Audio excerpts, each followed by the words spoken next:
welcome to another episode of Determination, Deliberation, and Dragons. I'm Peter, And I'm Izzy. and today we're going to talk about disasters. Woo. And so how disasters relate to my fifth story in the Pana and Waveskimmer series of short stories. Chapter 5. But before we get into that, Izzy will talk about a story that she has chosen that relates to the theme of disasters. Yeah, it is. It's a really amazing novel by Jesmyn Ward called Salvage the Bones. And it actually won the National Book Award. Which, I mean, books that don't win awards are still definitely worth reading, but this book deserved to win this award because it's incredible.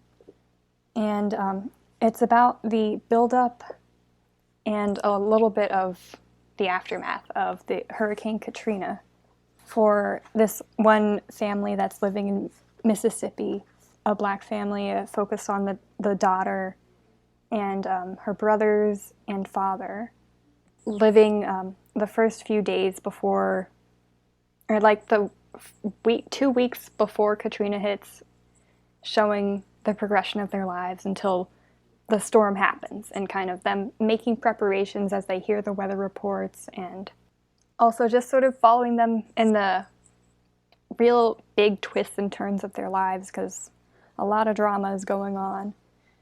But I just wanted to read this one selection from one of the final chapters of the book, The 11th Day Katrina, that describes a little bit of when the hurricane makes landfall on they're right on the Gulf Coast in the southern part of Mississippi.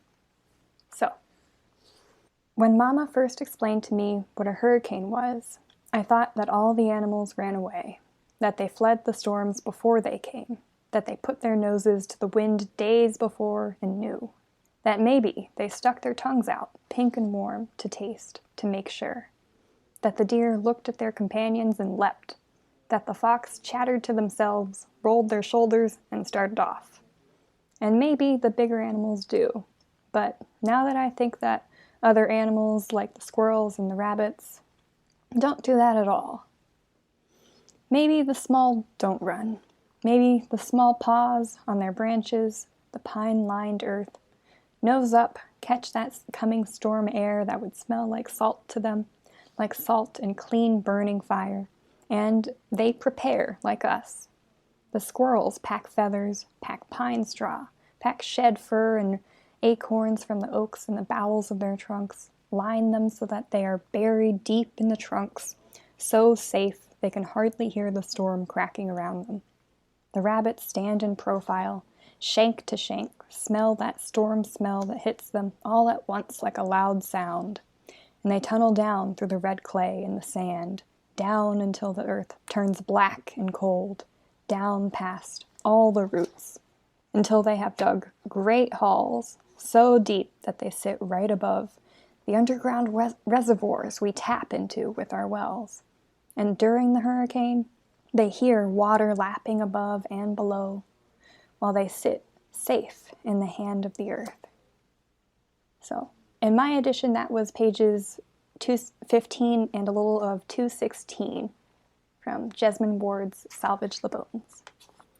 Very much about preparing for disasters. In this case, Hurricane Katrina. But also, Peter's chapter just so happens to also be about preparing for a similar disaster, a huge storm, not necessarily a hurricane. Yeah, I mean, not too similar. Similar in the sense that they're both storms, but certainly different. There are different impacts, and the storm itself is just very different. But the focus certainly is on disaster and like preparing for and responding to disaster and experiencing it. So, but before we get into that, I'm just going to briefly summarize my story for you. And again, you can listen to the story in the podcast episode that we release alongside this one. So, episode 8B. But essentially, Pana and Waveskimmer are traveling, and Pana's arm is still broken, so they're trying to figure out what to do. They come across a port village, port town that they just call the port, and Pana runs into some travelers who offer to help them with their arm and like take care of them and bring them to the port, and suggest that maybe finding a boat to travel across the bay would allow them to rest and like heal up without, hurting their arm anymore, which would happen if they continue to fly on Waveskimmer. So there's that. Pana finds out that there's a storm coming. They need to help the villagers like prepare for it, and they learn that there's like this one house of like super wealthy people who are like closed off and they can better weather the storm, but they don't allow like any of the other villagers into that house. So everyone else kind of has to just like deal with it in these really like flimsy wooden houses like that are closer to the water. So there's conflict there. Varé is also there, and she's also like seen just the disparities in how people are equipped to handle the storm, and she's like trying to help everyone.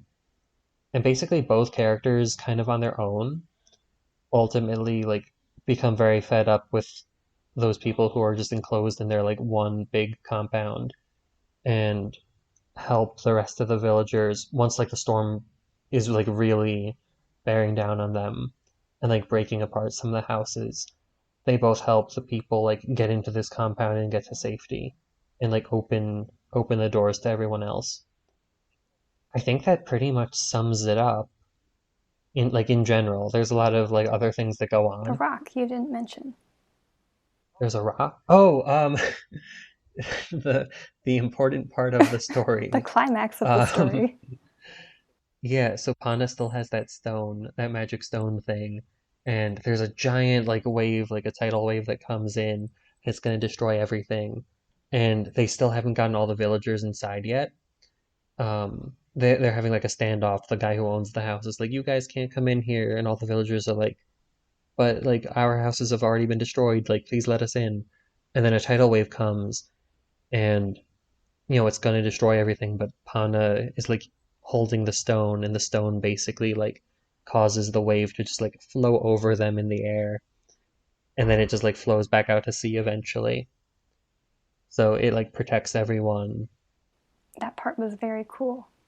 Yeah, that was fun. I liked having a wave, and I think like I don't know if I put it in, but I was like imagining like seeing some like large sea creatures just like in the waves above It was them. not in, but that would have made it so cool. It would remind me of the I think it was the Prince of Egypt when he parts the Red Sea. I think in that scene you can like in the movie version you can see like the little animals and fish. I think that's familiar. I think it also happens in like either Avatar: The Last Airbender or Legend of Really, Korra, they part the or sea in possibly that one both. too.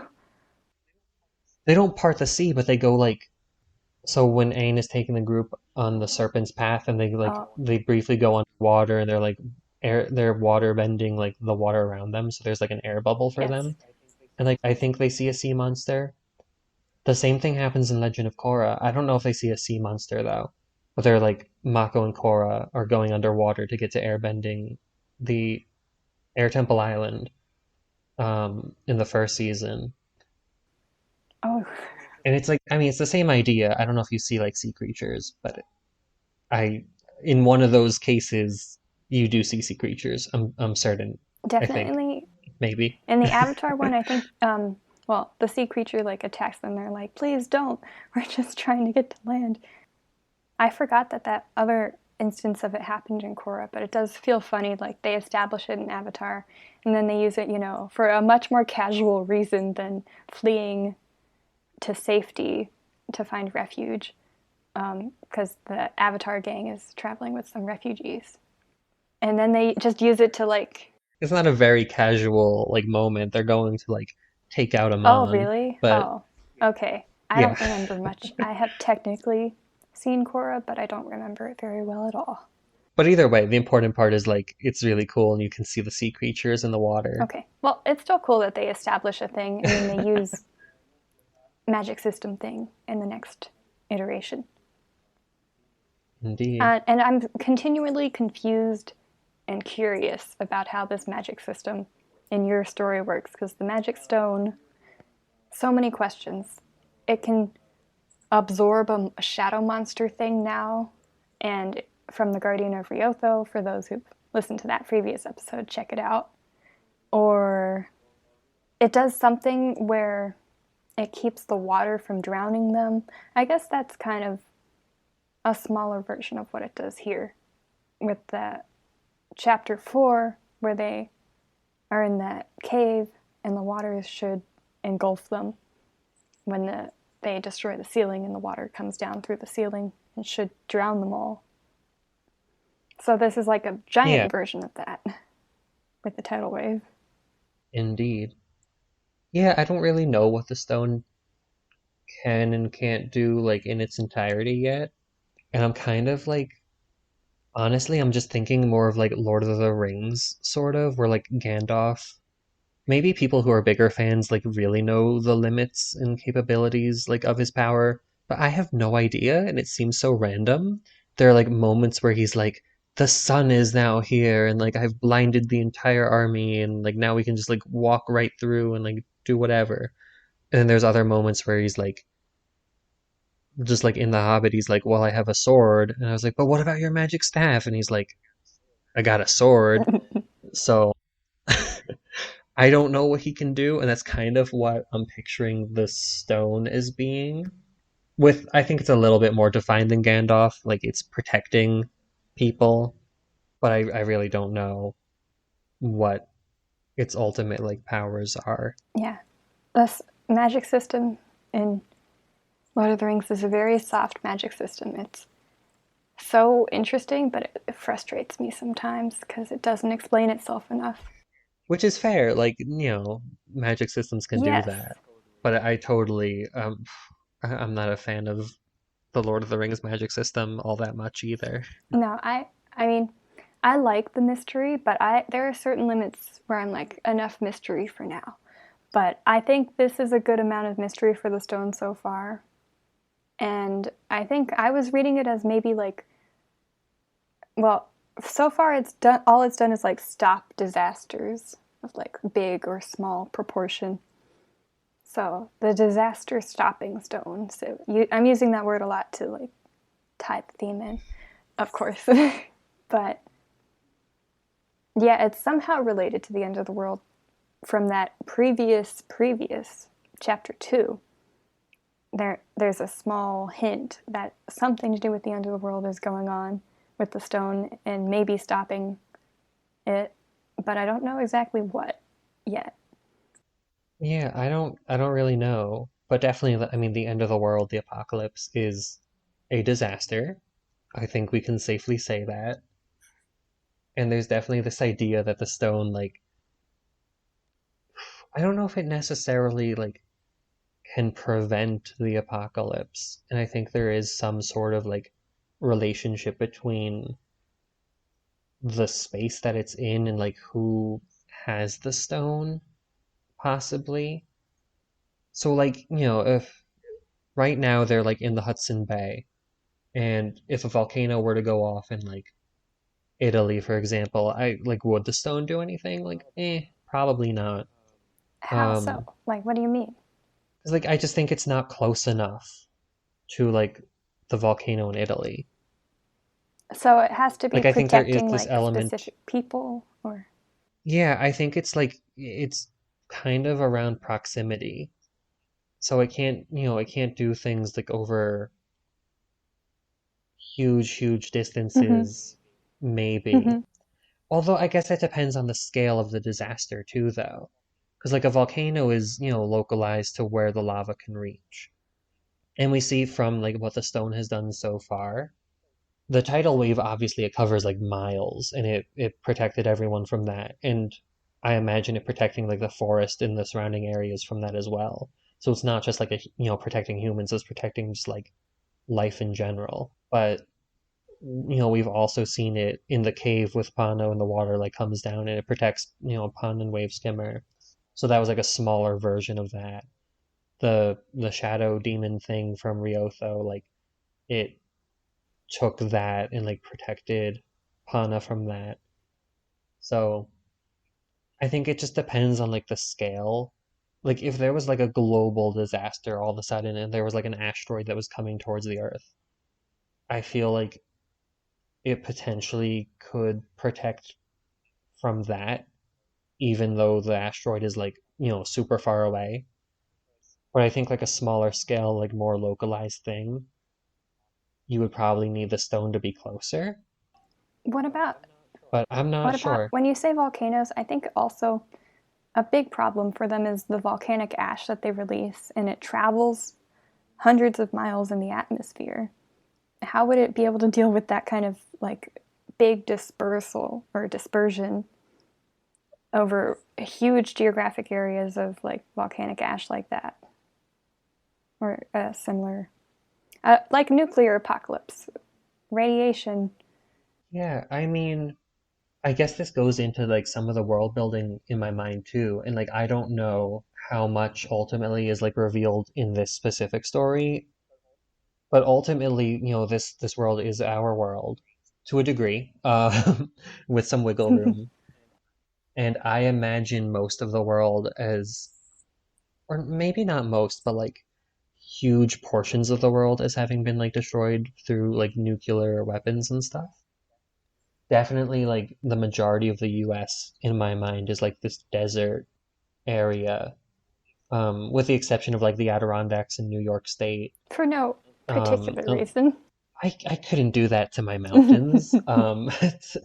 So, and also I figured it's like the southernmost point where like people managed to survive and like for whatever reason it was just like off the radar. Well, New Like, York. New York already destroyed like way before that, and they were like, well, that's all of New York State, I guess, and they were just like forgot about, upstate New York. So obviously, that happened if you have like most of the lower 48 states all, this turned into this huge desert thing. Um, where was the stone during that? Like, why didn't it protect from that? I mean, ultimately, it's, what I choose. But I think in my mind, there is this connection to, who actually has the stone, why they're using it, like, what are they using it for? And, like, I think it's important that, like, Pana has, like, no idea what it does. They're just, like, walking around experiencing these potential disasters, and the stone, like, protects them, and it protects the people around them. So I think part of me is thinking like maybe the stones were just like lost, and because they had like no connection to people or to a person, they didn't protect the people. Or just like maybe, I don't know, maybe there was just something about the type of disaster and like the ways in which the disaster like occurred that wasn't protected by the stone. I don't know. That does make me think about a tool. Is the rock sentient or not sentient? Is it just a tool, or is it actually alive to some degree? Because there are times when Pana has the stone and the stone seems to act all of its own volition, where it sucked up the Guardian of Ryotho and we're like completely surprised because Pana, of course, doesn't know how to control the stone and it just kind of does it on its own. Yeah. I mean, in none of the cases that the stone has worked so far have we seen Pana actively and knowingly use it.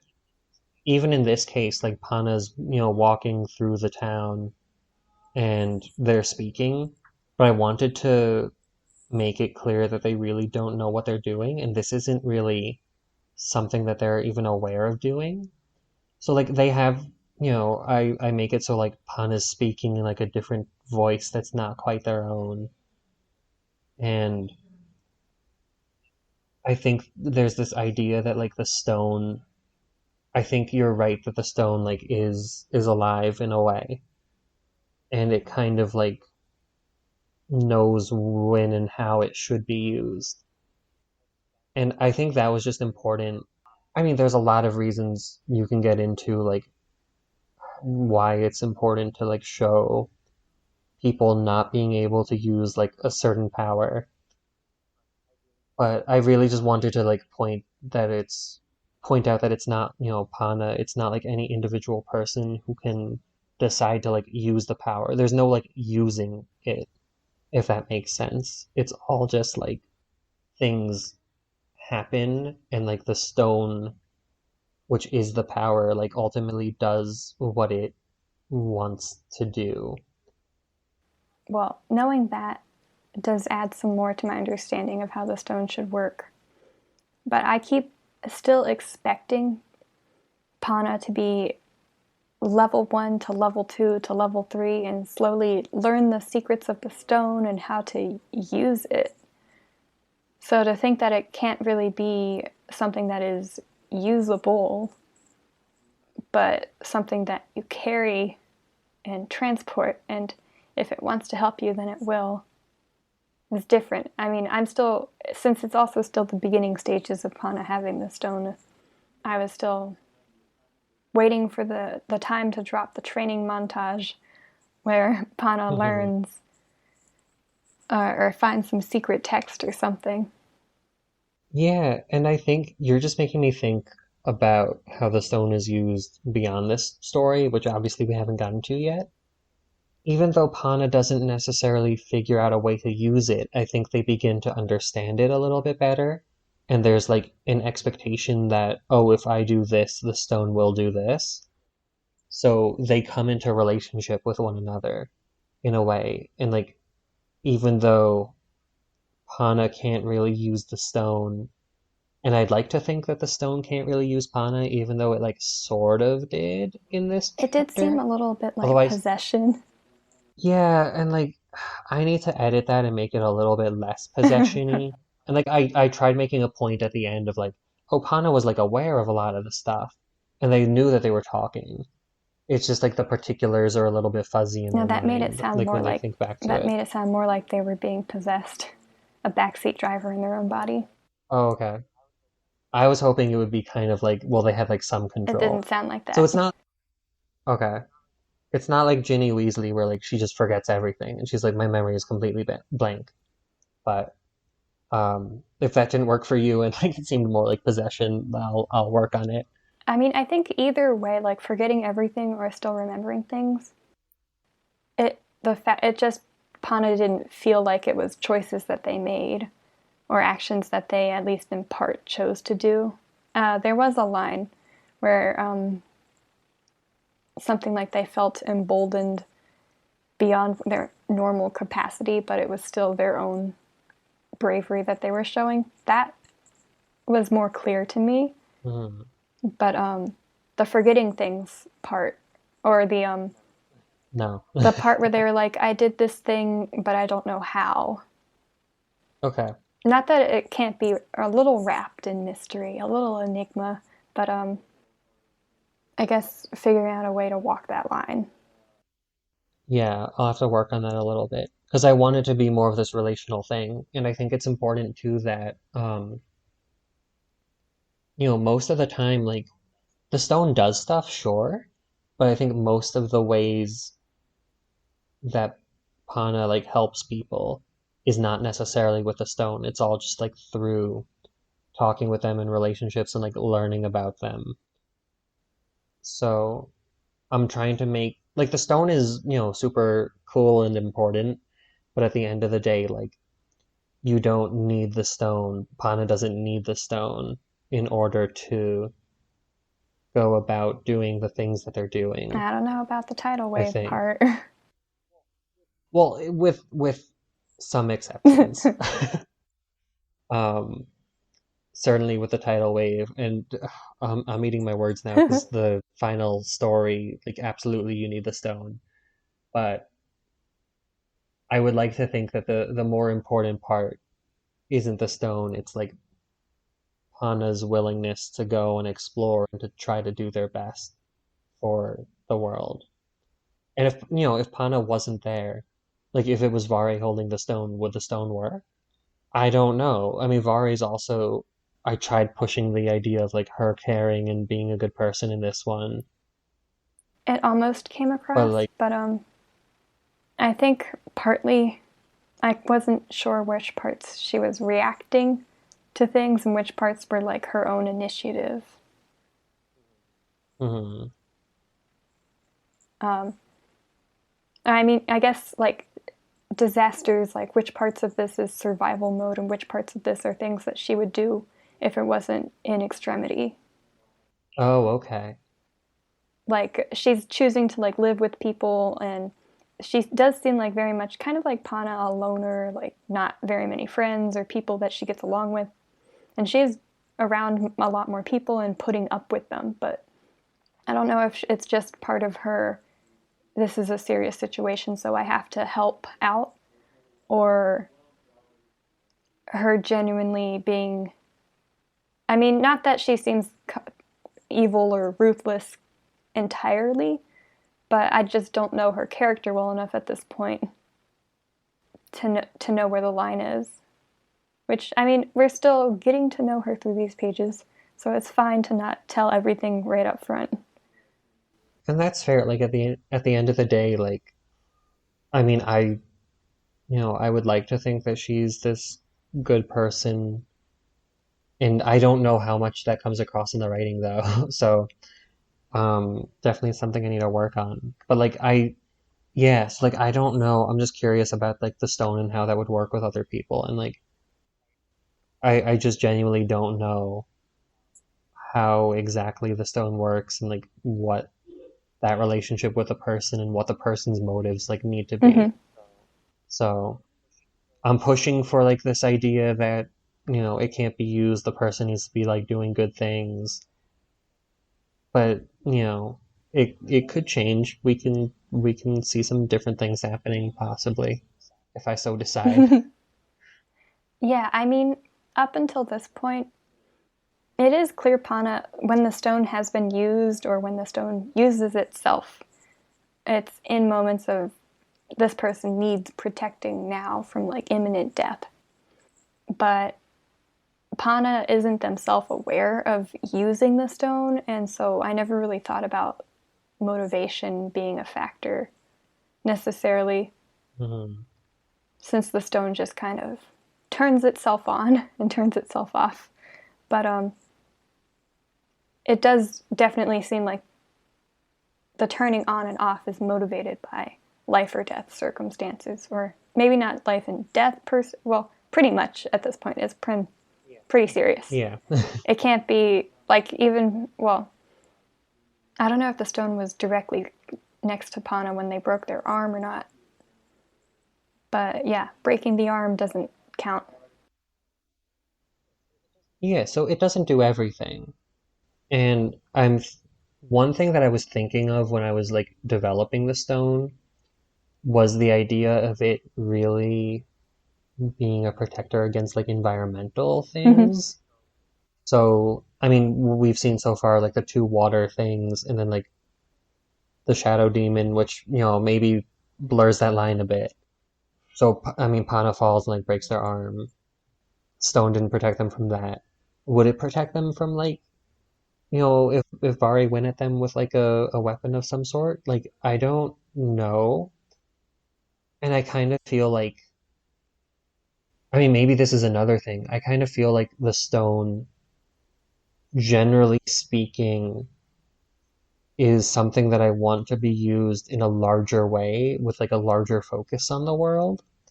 So even though it does protect like Pana in like two specific circumstances, at least with the Shadow Demon, like it's also protecting everyone else in that village, like in Ryotho, by getting rid of the demon that's like plaguing them for their entire existence. And in this chapter, like it's protecting the entire village, the entire like surrounding area from the giant wave. So I want to try to push this idea in like future stories as well, that it's more of like a larger scale type of thing. And I mean, we'll see how it can potentially impact like human caused disasters versus like natural disasters. So I think that's like another distinction that I'm trying to kind of like work out a little bit. Mm-hmm. Yeah, we haven't seen any real human caused disasters. I mean, sentient beings, maybe if the shadow creature is considered that, but nothing that is human. Yeah, I mean, we'll definitely get to like one human disaster, Mm-hmm. and we'll talk about that more in the next story. Mm-hmm. But for sure, it's basically just the idea of like larger scale type Mm-hmm. things, Yeah. I think is important. But that's also, I mean, that's just the way that I think with a lot of these stories and just a lot of stories that I read in general. I'm like much better able to look at like larger scale, like geographical things, less like character driven things. So that's just kind of what is on the forefront of my mind when I'm writing Mm. this. Okay. Yeah. I mean, I was thinking of it from the opposite direction of how would a character act differently, and in times of war or in times of disasters, people come together and there's a solidarity sometimes, or other times in times of disasters there's looting and a little anarchy where everyone for themselves mentality, and people act an extreme version of how they would normally act under less dangerous circumstances, which is Oh, for interesting to sure. think about. And definitely the characters do act to a certain degree within the bounds of like their own natures, so they can't just go out and start murdering if there wasn't, at least a little bit in their nature before that. But definitely I'm interested by like the parts of yourself that are revealed or that are, maybe strengthened in your character. Like the three new characters that were introduced. Yes, that word. Um, and Bob, Tally, and MC. Three new people we get to know. But I'm not good with naming everyone. I'm sorry. and they are not even living in the port, although two of them were born and raised in the port. And they're just there for market day when the storm hits, and their immediate reaction is, let's go help put up sandbags. And you see, my first thought was like, are they like some kind of leader figures in the village or something? And then I remembered, no, they live in a farm, not even in the port. And it's just, you know, they're just good, kind hearted people that are willing in hard times to step up and step in to help out. But on the other hand, the evil family, evil rich family, just kind of is even more set in their own ways of like, we're not helping you at all until they're kind of forced to. Yeah. I mean, I'd like to think that, Bob and the others like really kind of push Pana and Varé to be better in this situation. That's not like explicitly described, but like they both meet Bob and they both do some good things here. Even if it is like reactionary and in response to this disaster, this storm. But yeah, no, Bob is just like one of my favorite characters, and I've been trying to put him into a story forever. He's based, so like, as I've explained before, like almost every single person I write about is based off of like a real person. And Bob is just this guy who was also named Bob, who um, I used to know. He passed away a few years ago, Oh, but he was just like this amazing, like incredible hard worker, kind person. He would take care of my dog Summer when we would go away. So he was Summer's oh, uncle. And I just like wanted to put him in here. And I think he was like really just the right person for at least this part.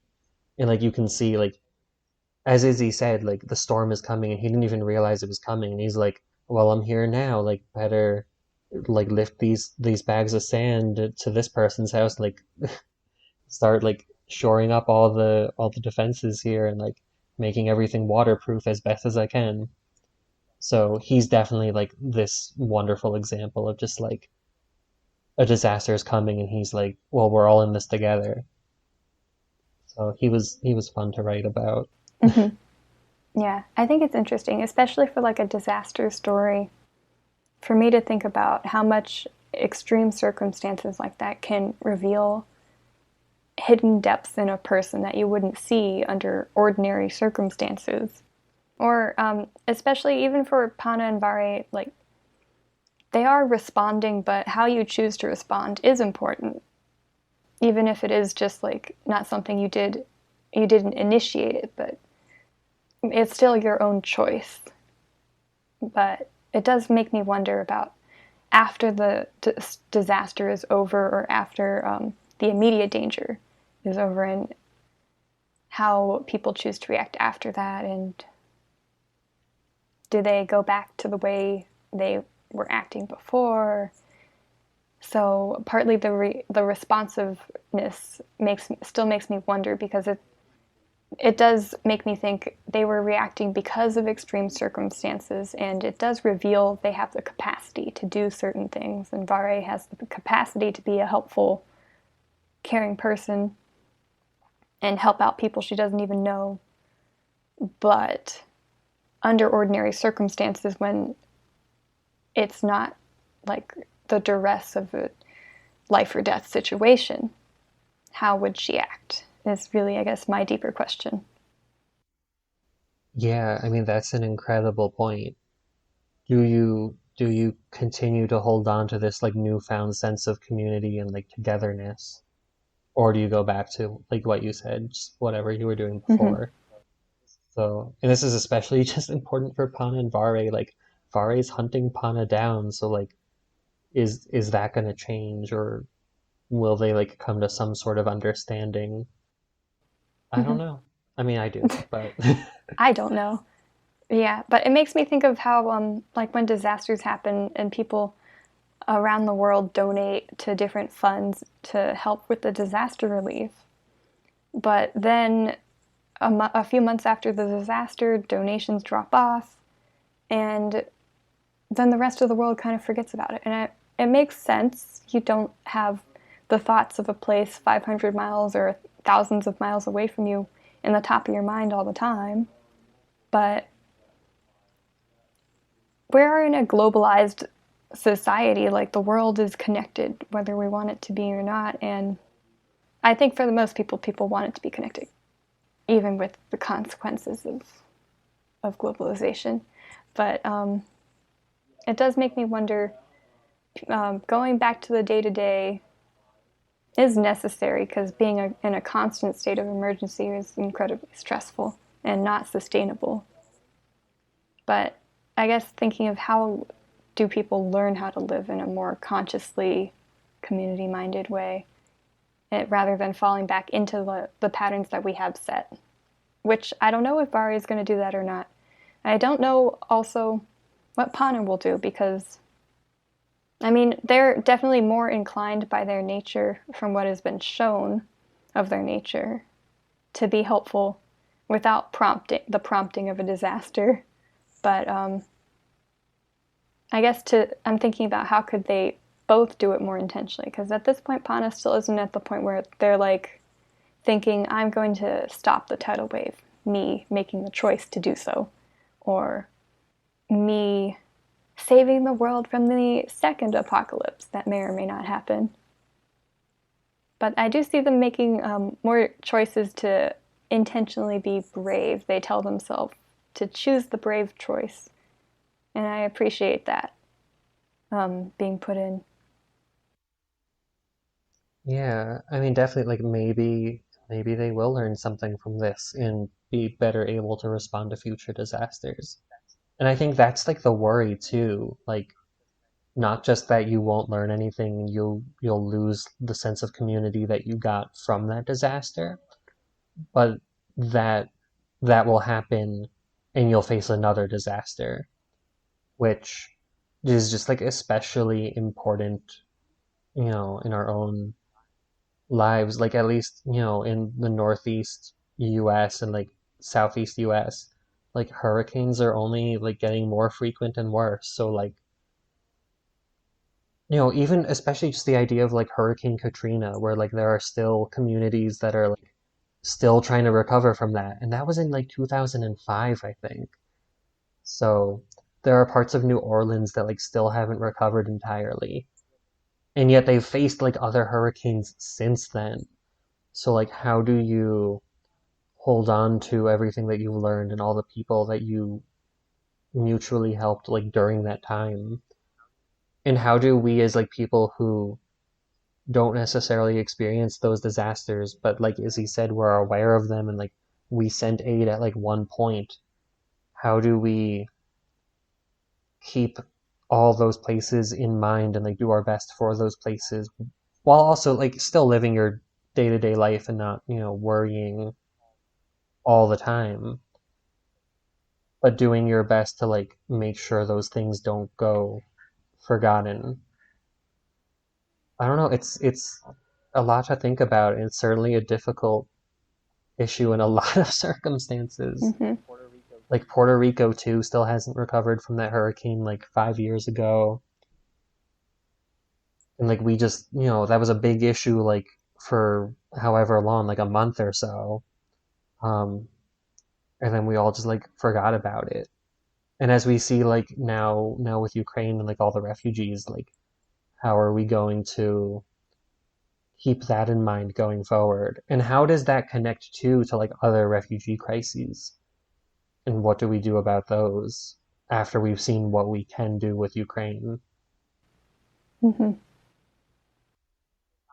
I think obviously that's a lot of big topics and not necessarily in the text, but definitely like I mean that's the joy of like fiction. It makes you think about all these other things. At least it's the joy for me. Maybe you aren't as filled with joy reading this and like thinking about refugee crises.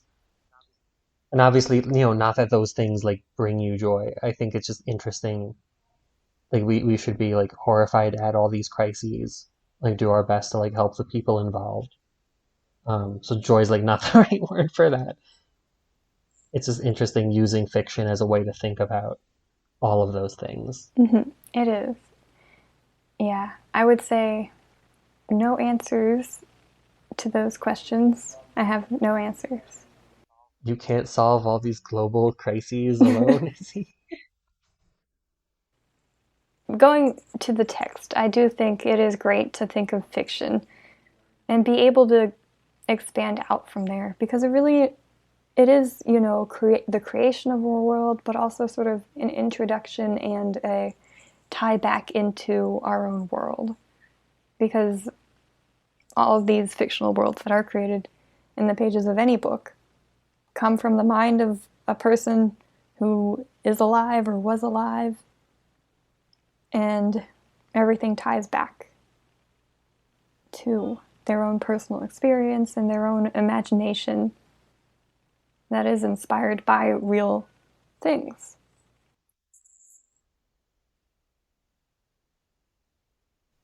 Yeah, I guess the other thing I just wanted to emphasize is like the family that lives in that like giant house that's like walled off and protected from the storm, or protected from like most of it. That tidal wave would have taken it out too, Oh probably. yeah, I was thinking there's no Um, way.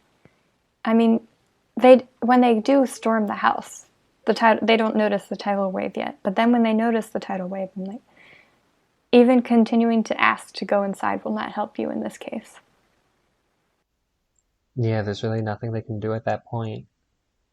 So, I mean, definitely this idea that like eventually disasters like outgrow our own capabilities of responding to them. So, and it's really like, I mean, I'm kind of frustrated with how like the stone works in this case and like the metaphor there, because like nothing can save them except for this stone, which I'm like, eh. But I mean, I didn't set myself up well for like a good solution, so that's They fine. can't breathe underwater like some dragons. Oh, Waveskimmer would have been fine. He's gonna survive it all. He's okay. Yeah, but definitely just like in smaller storms and in smaller cases, like I feel like, the disaster isn't always just the storm, it's how we are prepared to face it and the infrastructure that we have to face it.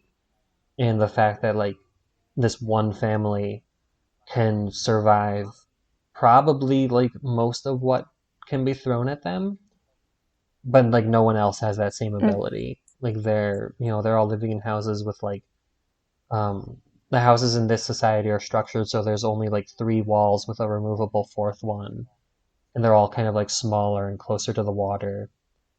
So definitely the risk isn't like spread equally, and the safety like of of the village is like very uneven, which is a whole nother like so you have like not just the environmental disaster but also the disaster of unequal societies as well.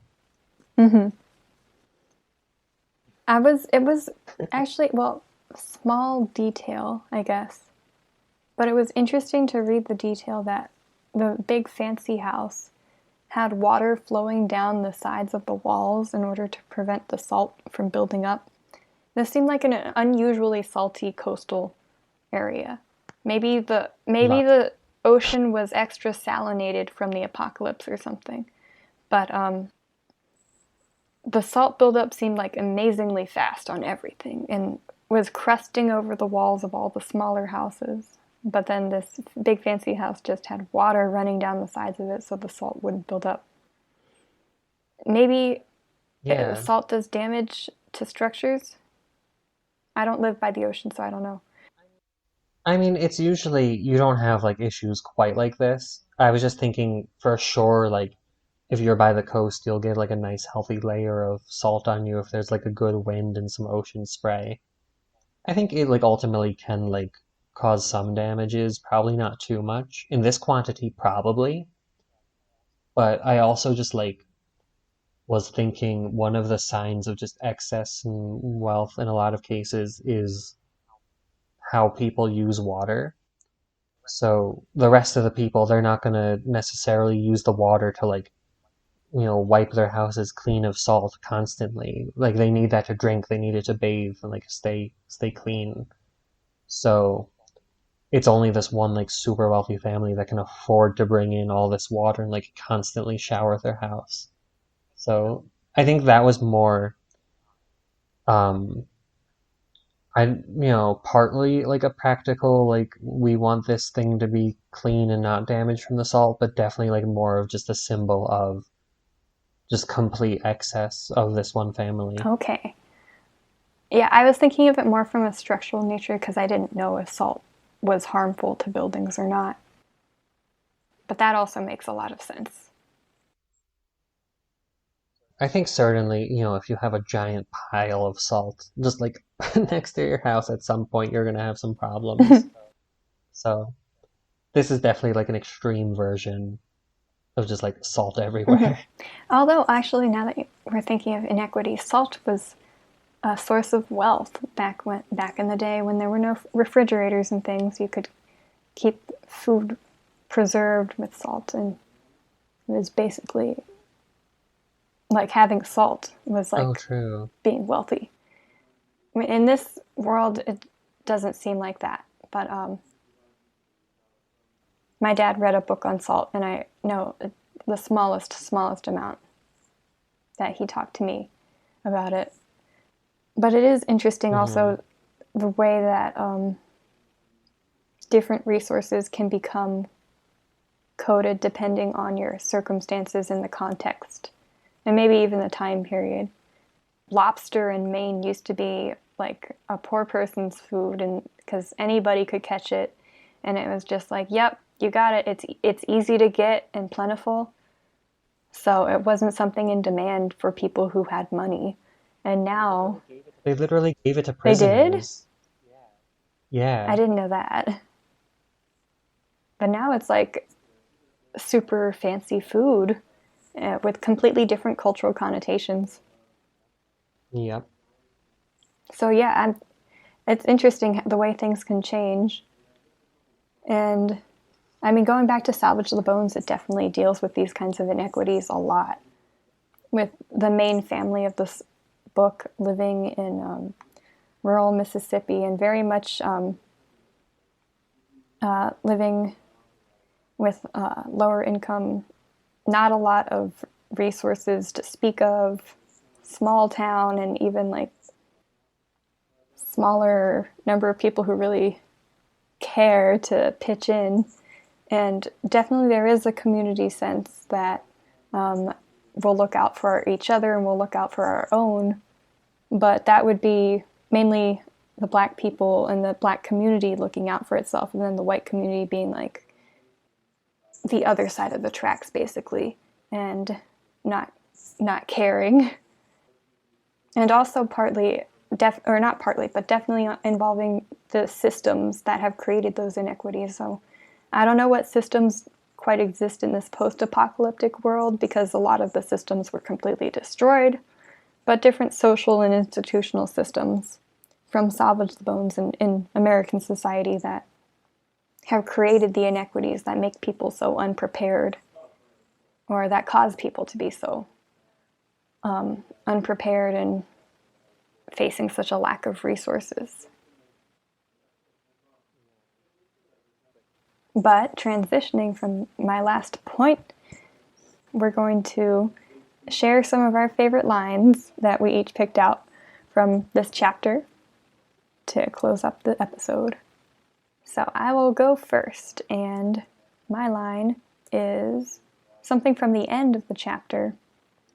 There's a surprising, I think love story is a little too much, it's not there yet, but a surprising little like emotional development for Pana at the end, where they meet this boat captain named Like, and she is a little bit socially awkward, not a little bit, a lot of bit socially awkward, and she and Pana become friends during the chapter, and they end up taking her boat, or not taking, but like she ends up taking them on her boat, Pana and Waveskimmer, and some other people across the bay after the storm is over. But this is them on the boat when the sun is rising. And Pana is looking at Like, and this is the sentence. Her curly hair was tied back with a golden band, and her eyes sparkled with just a hint of the sun. So I just thought that was nice imagery. I'm always a fan of imagery.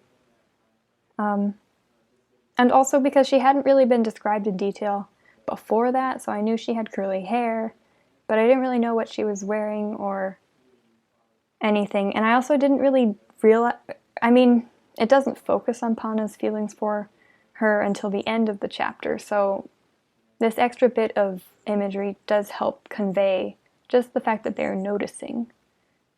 Shows that it's important enough to them to notice these sorts of details. And later, like, it says that they hold hands, and it's like clear they like each other, sort of. But I thought it was nice, a little added detail. I don't know if she's gonna join the traveling group or not, but I thought it was cute because Pana doesn't seem to get along with people very much, or doesn't feel comfortable around people much. Well said. And because we didn't have any technical difficulties, and I'm definitely not recording this weeks after the fact, let's now say my favorite line. So I really enjoyed the line where Pana meets the captain for the first time, and they ask, so, I'm looking for a boat, and a captain, I suppose. And then Like responds, I hope you find a boat, and a captain, ideally the captain of said boat. I just find it so wonderfully awkward, and I love the sincerity. Like isn't trying to be snarky or anything. She's just genuinely that awkward, and I love the humor in this. You gotta add some like fun, awkward humor. But with that being said, we hope you enjoyed this episode. Thank you so much for listening. Feel free to check out our Patreon. The link is in the description down below. And we hope that you have an excellent day. Bye.